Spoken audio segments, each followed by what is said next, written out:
Anthony Saint-Léger, bonsoir. Bonsoir Audrey, bonsoir à tous. Dans la foulée de la tentative de rébellion initiée par le chef de la milice Wagner, Evgeny Prigojine, contre le chef d'état-major russe, des images ont circulé pour illustrer les combats entre les deux forces armées et beaucoup n'avaient rien à voir avec la réalité. On en voit deux exemples ce soir dans Info ou Intox. Ah oui, le premier, c'est cette vidéo. Regardez, une vidéo qui a cumulé plusieurs centaines de milliers de vues, rien que sur Twitter. Que voit-on? Un avion de chasse qui envoie de nuit des missiles. Cette vidéo, elle a été publiée notamment sur Twitter, je le disais, via ce compte. Et regardez la date, le 25 juin. Pourquoi c'est important? Parce que c'est le lendemain des premiers affrontements entre les forces russes et les forces de Wagner. D'ailleurs, le compte qui les partage nous dit ceci, il présente ces images comme celles d'un avion russe ciblant la milice Wagner. La légende, plus précisément, guerre en Russie.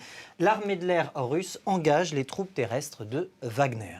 Des images qui ressemblent fortement à celles d'un jeu vidéo. Et pour cause, c'est le cas. On retrouve l'origine de ces images inversées, par une recherche d'images inversées. Regardez la vidéo originale. C'est une vidéo YouTube. On reconnaît effectivement l'avion de chasse et le mouvement de missile. Elle a été publiée par qui?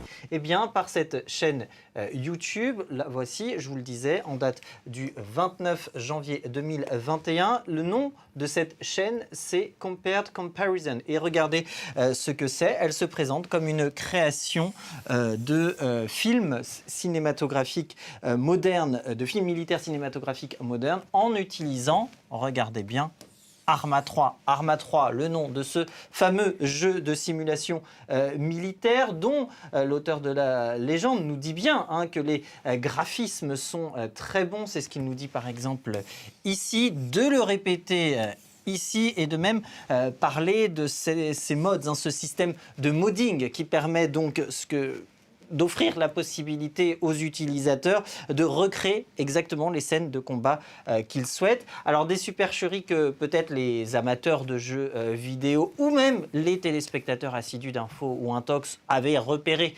du premier coup d'œil, parce que il est vrai que ces graphismes sont tellement réalistes que ce n'est pas la première fois qu'ils sont utilisés pour justement de manière détournée pour illustrer la guerre en Ukraine ou pour plus généralement générer de fausses informations. On vous en avait parlé à maintes reprises déjà. Oui, effectivement, Arma 3, c'est un nom assez connu ici. Et c'est le cas avec le deuxième exemple, un avion qui bombarderait des positions avant d'être abattu. Et là encore, c'est Arma 3.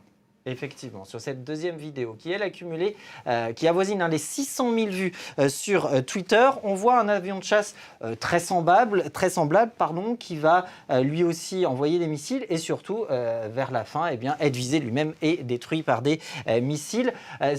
Cette vidéo, elle a été là encore publiée sur Twitter en date du 25 juin. C'est important également. Et les légendes qui les partagent nous disent ceci, que c'est un combat entre un avion de l'air de l'armée russe et les troupes de Wagner. Alors en recherchant cette fois les mots en anglais, des mots-clés Russie, armée de l'air, missiles et jeux vidéo, on retrouve l'original. L'original qui est sur YouTube. Là encore, regardez.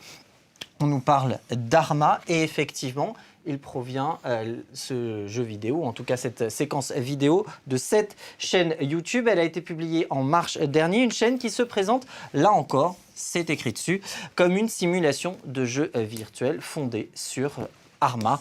On ne peut pas être plus clair. Alors deux exemples qui incite et qui invite à la prudence quant à la diffusion d'images détournées et surtout relayées dans l'empressement d'une telle actualité. Ceci étant dit, des sources de confiance basées notamment sur des sites d'analyse de défense fondés sur l'OSINT, l'Open Source Intelligence, ont pu prouver que du côté des forces russes comme du côté de Wagner, il y avait bien eu des pertes d'équipements militaires. Et pour certaines ont été illustrées. C'est le cas par exemple de celle-ci. C'est un avion, et j'en terminerai là-dessus, un avion russe détruit par les forces Wagner. Et je le répète, ce n'est qu'un exemple. Merci beaucoup, Anthony Saint-Léger. Vous restez avec nous, on se retrouve tout de suite pour un nouveau journal.